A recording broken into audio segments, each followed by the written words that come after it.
आता आपण बघत पाऊस पाण्याबद्दलच्या टॉप 9 बातम्या। मराठवाड्यातील जायकवाडी धरणात 93% पाणीसाठा तर मानार धरण 100%नी भरलं। पाणीसाठा वाढल्यामुळे मराठवाड्याला दिलासा। मराठवाड्याला वैतरणा खोऱ्यातून पाणी देण्यास मंत्रिमंडळाची मंजुरी। उल्हास नदी आणि वैतरणा नदीच्या खोऱ्यातून पाणी मिळणार। नदीजोड प्रकल्पासाठी 61 कोटी 52 लाखांचा निधी। महाराष्ट्र, गुजरात आणि पूर्व राजस्थानमध्ये आज मुसळधार पावसाचा अंदाज। दिल्लीतही आज दिवसभर पावसाची शक्यता।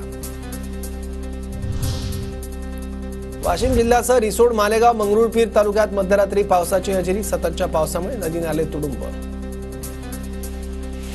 परभणीच्या दुधगाव महसूल मंडळात अतिवृष्टीमुळे शेती पिकांचं मोठं नुकसान। हेक्टरी 50,000 मदत जाहीर करा, शेतकऱ्यांची मागणी।